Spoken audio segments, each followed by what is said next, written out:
There's another betting scandal that is rocking professional sports, and this time it's two Major League Baseball pitchers who are accused of fixing the outcome of so-called prop bets. Emmanuel, Clase, and Luis Ortiz of the Cleveland Guardians have been indicted and could face years in prison. The two allegedly agreed in advance with their co-conspirators on which pitches to throw outside the strike zone during games. That's information that would be used to place hundreds of fraudulent bets. Federal prosecutors say Clase's involvement started in 2023. The DOJ says bettors won at least $400,000 using inside information on his pitches. Ortiz is accused of joining the scheme in 2025 when he was allegedly paid $12,000 to intentionally throw a ball instead of a strike in two different games. Major League Baseball released a statement to CNN saying, quote, MLB contacted federal law enforcement at the outset of its investigation and has fully cooperated throughout the process. We are aware of the indictment and our investigation is ongoing, end quote. We're joined now by Bomani Jones. He is host of the Right Time with Bomani Jones podcast. Bomani, great to see you as always. Given these allegations coming on the heels of various other allegations across NBA players and a coach as well, I wonder if you think professional sports has an illegal betting problem, and also what you think these players and these folks accused of this get out of it if they make millions of dollars a year legally via their contracts and yet are getting paid a few thousand to throw a ball instead of a strike. Well, I mean, I think that this is an interesting question, and it depends on which stories that we're talking about. So do I think that the leagues have an illegal betting problem?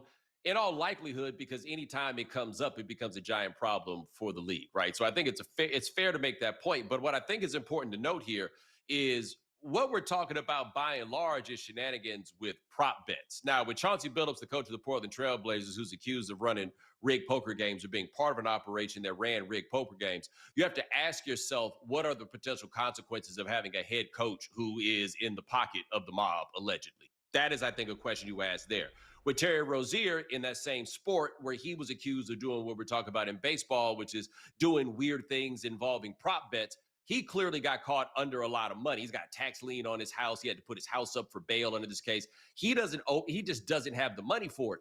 This baseball situation seems to be strange because, one, we're not talking about a fringe player in Clase. He's one of the best players in baseball. Two, he was probably headed down the line to make over $100 million in a contract that would be coming. Though he hadn't made huge money yet, he'd already had, salaries around $3-4 million up until this point.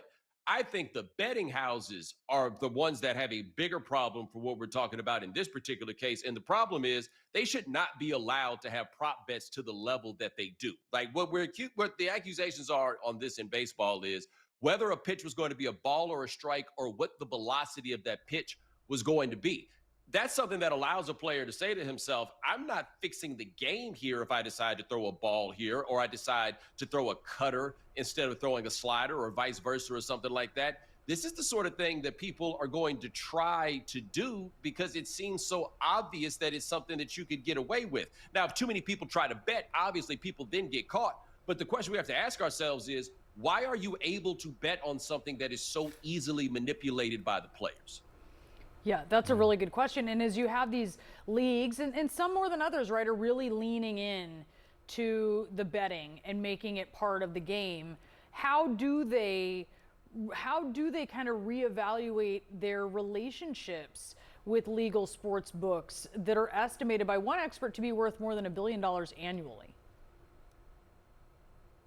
I can only assume that they have decided that this is going to be the cost of doing business. Like nothing that we're talking about here is unforeseen or something that someone could not have predicted. After COVID, where these leagues lost a lot of money because of games being canceled and everything else, we started seeing everybody push for sports gambling, and we started seeing the implementation of it from the leagues. We see it all over the place with the networks that broadcast the games.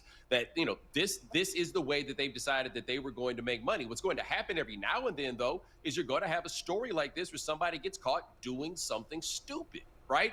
Once that happens, you as a league have to answer for it. The question comes back to them with not the relationship, but just the simple question of, are prop bets worth the stress? Or at least prop bets on the granular level that some of these are offered by these betting houses. To me, it seems obvious that they are not, but it's not my money. Bomani, we only have about 10 seconds, but I'm curious to get an abridged version of your thoughts on this ESPN report that there have been back channels between the Commanders ownership group and President Trump. He's trying to get the new stadium apparently named after him in D.C. What do you think? I mean, that sounds on brand. I just look at that and I think about it, and I don't think that's going to be something that Donald Trump actually wants. It sounds like a really good idea, but in application, what typically happens when people name stadiums after you, I would not want that. That's an interesting point. Always with the hot takes, Bomani Jones, thank you so much. Really appreciate it. And we'll be right back.